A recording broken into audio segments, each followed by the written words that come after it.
We are live. TARTLE.co and Alexander McCaig, our illustrious co-founder and CEO. Thank you very much.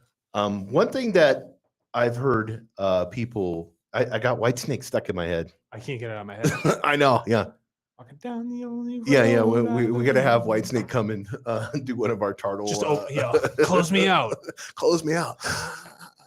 Yeah. I'd really enjoy that. It'd be we could wear like, well, you got the white, you could do Whitesnake here. I feel like I could do that. I have to wear a wig. Give me another year to grow it out. You Yeah, look I great like- in a wig. I know, yeah, with the Whitesnake makeup. Oh. I want like the Python I have the tights. I I don't think I would look good in Python tights. So I have to lose a lot the of weight. PV guitar that he used to play, the one in teal. Yeah, it's really cool. That is crazy. Side note, interesting fact about my life. That's it. Speaking about cool shit, Mhm. let's get right into because I've heard this question multiple times. And in case anyone's wondering, Jason's looking at a blank envelope. He's not even. Yeah, there's nothing on here. You're looking at it like I do have 2 notes right here. Yeah, I'm not looking at anything. You think I have notes? No, I don't. We're winging this shit. This is how we roll because we know this. I'm going to tee you up to something that's very easy. Thank you.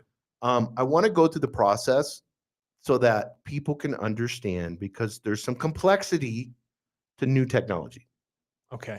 And so there's complexity not to understanding TARTLE as a data marketplace, but there's complexity in what TARTLE can do with data that makes that data so valuable. So let's start off with, I think it's important to start off with what is happening when somebody is filling out a data packet. Okay. Let's make this real simple. Right now, your data flies around on the internet. It has no specific place. It has no specific value. Right. It has no specific structure. It's just kind of stored. You create more and more and more of it. There's no definitive line for its value itself. Okay. On TARTLE, when you take that data which we were creating across the internet, you put it into something that's very well defined. Mm-hmm. This box of value.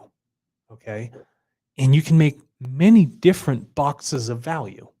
I like this. Yes. It becomes this data investment portfolio. You're taking your information, you're drawing a clear line around it to say, this is what it is. This is how much it's worth. And this is my control of it. And that's all. Okay, so I like this. Those three. Let's look at those 3 buckets. Okay. So that because I want buyers of data to be able to understand this, and those of you that are on the system, sellers of data, whether you're maybe your business that's wanting to sell some data that you have, Sure.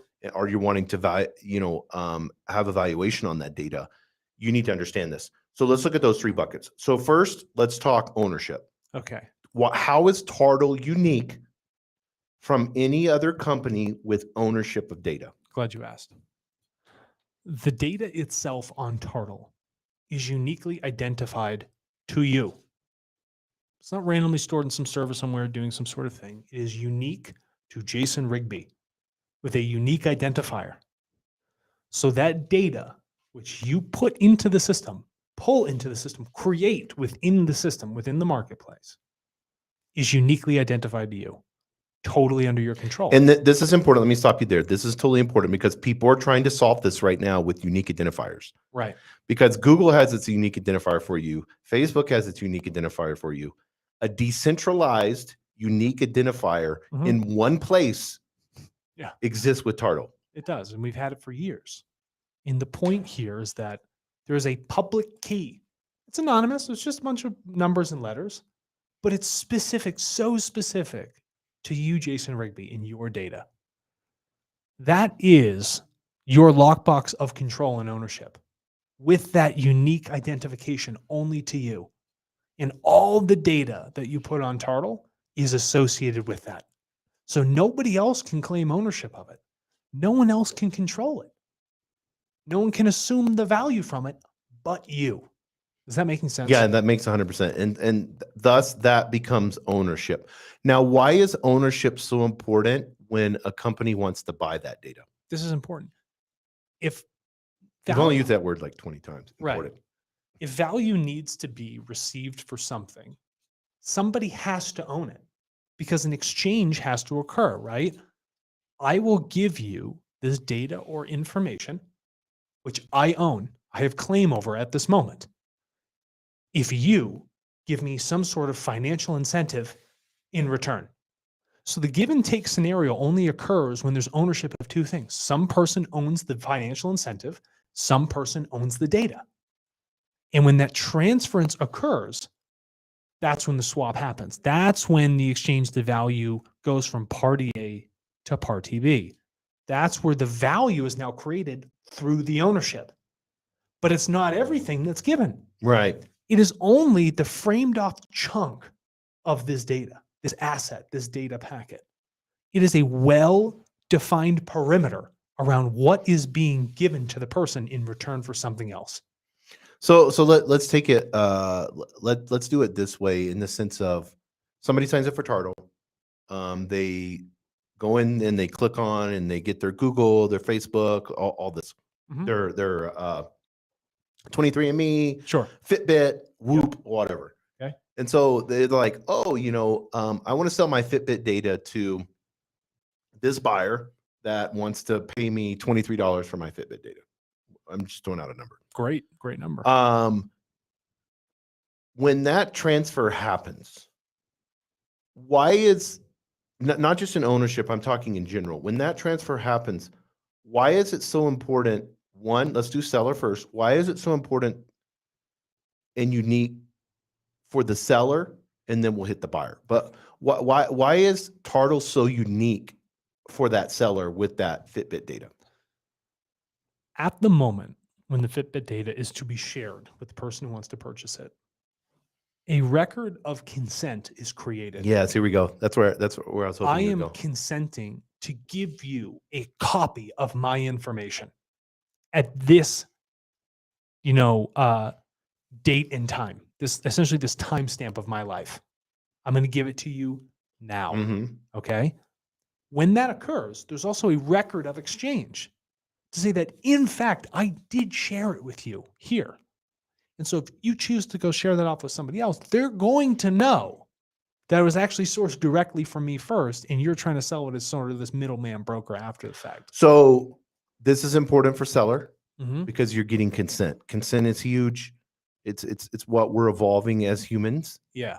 to in everything that we do in every life, whether you believe in free will or not, it doesn't matter, to have consent.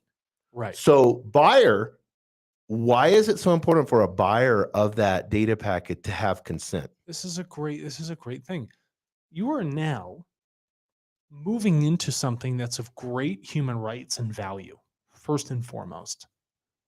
And when I go to consent to acquire this information from someone like you, Jason Rigby, if I was the buyer, the benefit here is that it reduces the liability because I have a clear, stricken public record Mhm. that states I came to you at this date in this time asking for this specific information and I paid you for it and you gave me something in return.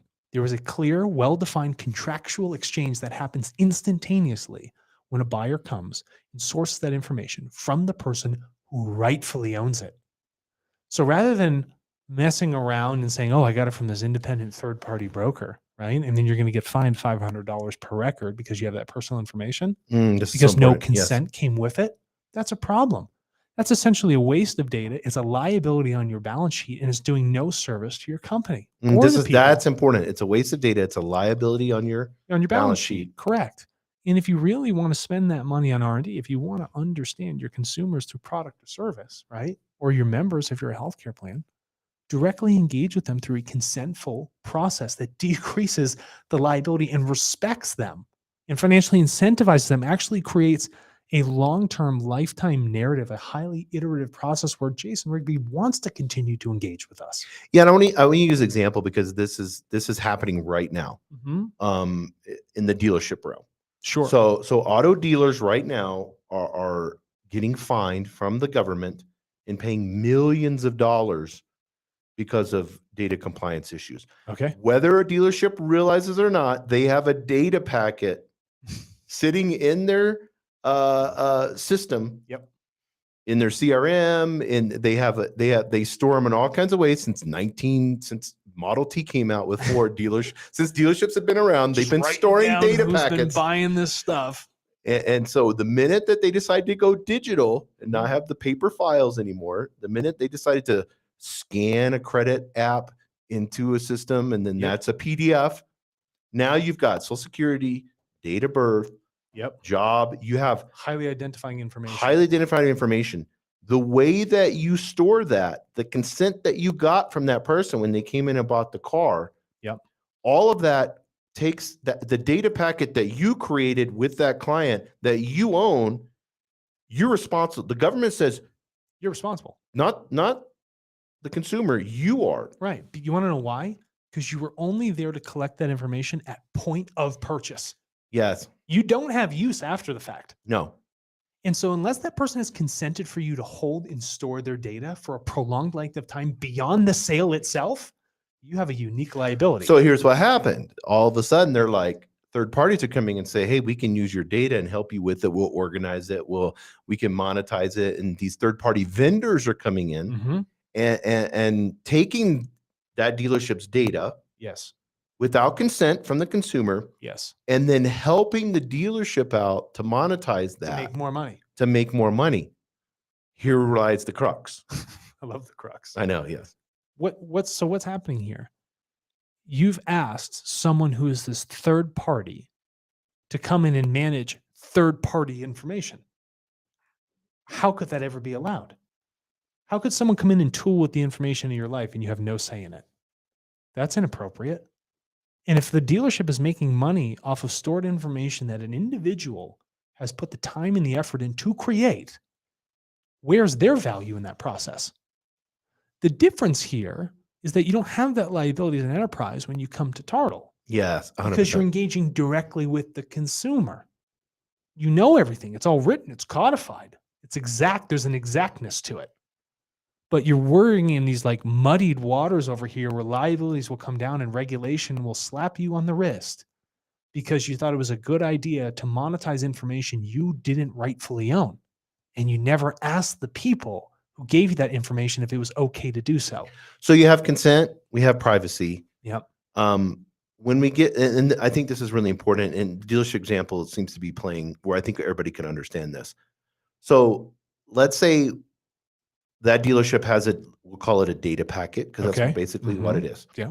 And that dealership knows Social Security, date of birth, what car they bought, if they went into the service department or not. Pretty basic. But what if, as the dealership, I wanted to know more? I have a partial data packet of just the information I collected at purchase. But what if I wanted to know more about the individual? What if I wanted to take that data packet and fill the gaps? Yes. This is something that's unique to the technology of the marketplace here. Because the unique identifier is associated with that data seller and you've engaged with them once, you can engage with them many times over in any sort of asynchronous format that you choose. So the portfolio essentially on this person that you had was, say, 20% fully loaded. You can come back to TARTLE and say, I want to advance this in my CDP or my CRM, whatever it might be. And I want to buy 60% more of the information required to really understand who Jason Rigby is and how he really buys cars and everything else that could possibly be associated with it. This is a technologically highly iterative process that has been simplified through the marketplace itself. And you can do this in short order, in a matter of seconds, to actually retarget direct individuals for specific cohorts. Well, yeah, I'll give an example. So, and I think buyers of data will understand this completely. Let's use a variable of first-party data that I would want to ask somebody and get a super accurate statement. And so I'd be willing to pay for this at a dealership is household income. What kind of car does your wife drive? Oh, you bought a truck from me, but I want to know what cars are in the household, what your teenage daughter drives. Sure. What you drive, what your wife drives, or your husband drives, or partner, whatever. And when did you buy it? How many miles are on it? Yeah. You see where I'm getting at? So how much is that worth? That's worth Thousands. Well, no, more than that, because that's like that's 3 new I sales. mean, thousands a person. Yeah. No, I know, you know what I mean? Yeah. That's 3 new cars we could sell. Yeah, exactly. And if I can have that in my CRM Mm-hmm. and I have this huge profile of this person that I didn't have to go to third-party vendors, get this gray area, nefarious, secret, Passive aggressive. cut through the veils to get to the holy of holy data. But I didn't get there right like I should have. No. And now the government's people don't realize. Well, I didn't California feel good about just making did. that California choice. just did a big thing, whether you like California or not or whatever. They did a big thing, and they're cracking down on dealers hard. Mm. You know, and this is in every industry. Look at what the UK has done. Sure. Look at GDPR. Yeah. Here's the context. Most of the data that enterprises currently source is reactive data. Mm-hmm. The only way to get things proactive or have an understanding of someone's life so you can make effective decisions is to go and open up the narrative directly with them. And enterprises should be opening up that narrative ethically with a reduction in liability and efficiency directly through the TARTLE marketplace, engaging those consumers, engaging those members, engaging those communities, engaging those nations directly through that data sourcing mechanism. That's what the future looks like. Okay. And it happens when the control is put back into the hands of the people that produce that information and you make them a part of the conversation. When people are a part of the conversation, they are very willing to share many things about their lives. And if you financially incentivize them to do so, you will be surprised at what you can learn about humanity. I want to ask this question. I'm going to push. And I think this is fun because I've heard this question multiple times from people that don't understand the system. So if I hear a question multiple times, then it usually needs a clarity and truth in the understanding. I agree. Of that question. If multiple people from different, I've heard the question, oh, TARTLE is just a survey company. No. I knew this would get your hair rising on the back of your neck. What do surveys do? Survey is a function of me going out and collecting some self-reported information from a person. So I have a piece of paper and I got to fill out some stuff. So I got to ask people questions. Sure, that's a survey. Surveys are one-shots, you know, and in the most unlikely stance, even in political polling, you could ask somebody once and it's never going to be the same person again. And maybe you're going to collect a little bit of information on it. Sure. Almost everything in this world is essentially self-reported. Even data where things are observing us, for instance, this camera right now on the podcast. Yeah, sure. It's a third-party observation, but it's only there because I allowed it to exist. Yes. So call it a survey, call it whatever. It's self-reported information. It's self-reported data. That's one function of the data that is shared on the marketplace. It's beyond that. It's not just a survey. This is an iterative process where I can look into the third-party observing data on who I am, but also at the same time tell you about who I am. So what you observe and what I tell you I'm going to do, you can marry those things together. No other system on earth does that. Well, I want to use an example because I think the dynamic aspects of a data packet, a lot of buyers don't understand. So let's say we have Apple as a buyer. Sure. And they come out with Apple 26 phone. Well, it has a whole new, where you're going. It already has a whole new camera on it. Sure. Yeah. A whole new camera. And Apple wants the best of the best pictures in the world of people that are really proud of a picture that they have. And they want to collect all these. They want to showcase the camera to the world and these amazing pictures. They want people in Africa and people in Australia and people in Russia and China, everywhere, to show how beautiful globally, how beautiful this phone and at these moments that it can take, whether it's a birth of a child, you know, it's a death of a loved one, that there may be a video taking and they may be saying something right before they pass away. So Jason, do you see where I'm going here? That's a data packet. Oh, here we go. It's not a survey. So you're telling me you could have instantaneous global participation where people are sharing the photos and videos they take with a brand new product, which a company can then rightfully own and turn into ad campaigns that are truly meaningful. Yeah, and that's not just a survey company. Now you're talking about actually engaging people in the media that they are creating. Yes. This is beyond pencil and paper self-reported survey. This is people actually sharing things that are being captured with their technology. This is actual posterity that is being collected at a global level. It's beyond just saying, oh, you know, tell me how you feel about this. No, Right. I want the quantitative. I want the qualitative. I want you to show me. I Well, want your feedback on this. I want you to take an action after you have shared this with me. Well, and then as the buyer, Apple, I'm going to dump these pictures into my machine learning, and I want to find out why people think these pictures are beautiful. Or And culturally, I want to find Great. out. Do you see where I'm going here? beautiful. Now, just in this example, I have such a massive amount of human work that has created this input that can train my models.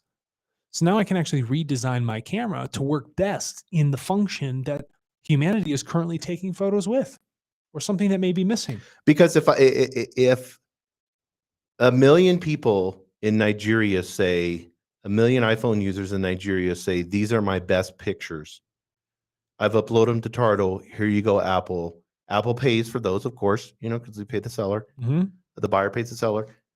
Then I turn around and I say, oh, this culture in this area, they like these specific pictures. Yeah. They tend to like this lighting a little bit better. They tend to use this lens, the 0.5 lens, not the 1.0 lens. There is so much first party data you can get off asking someone to do work. Yeah. It's authentic. There is no other way that they could get those answers unless they Can't were be. hanging out with somebody one-on-one. which is totally inefficient. Yes, you can't do that. Look at the Hey, consensus. can I look at your picture gallery? Could you- You're required by law to answer these questions. Yeah, I know. It's ridiculous. So it's beyond the survey. This is data sharing through work. Mm-hmm. This is a global ecosystem of data and knowledge moving from party to party in any form or fashion. And we use an example of a JPEG. Sure. We can do MP4, any file format, Satellite and any data? creative Doesn't way that you feel as a buyer that you need a PDF, whatever it may be. You need a PDF read. You need a Great. commercial watched. Yeah. You want to know whatever it may be. It's as an MP3 of a new song, and you want to see how it's popping in Great. Berlin. Yep. It does not matter. The work that is done by a seller Mm-hmm. will be done, and the buyer, as creative as you can be in this data packet that is expandable to Any nth degree. yes. Yep. We'll That's meet you what in that makes creativity. Tartle. That's what makes Tartle so unique. It's the creativity of the humans that are doing the work. Not to get too philosophical, Mhm. it's the creativity of the humans doing the work, and then it's buyer getting more creative, seller getting more creative. It's being incentivized properly. Yeah. Privacy is happening. Consent is happening. That's expansion. It's absolute expansion. And in the simplest context here, you go to work right now and you get paid a paycheck for working, whatever it might be. Maybe you're 1099, it doesn't even matter. There's work that was put in and someone gives you in exchange value for that work. But now, in 2022, a massive portion of our life is also online, and that work is done online. Tartle is the new paycheck for that work. I like that. Yes. Okay. So with that being said, ladies and gentlemen, if you don't understand the value of what Tartle is or how to define it at this point, I don't know if I can help any further. Thank you very much.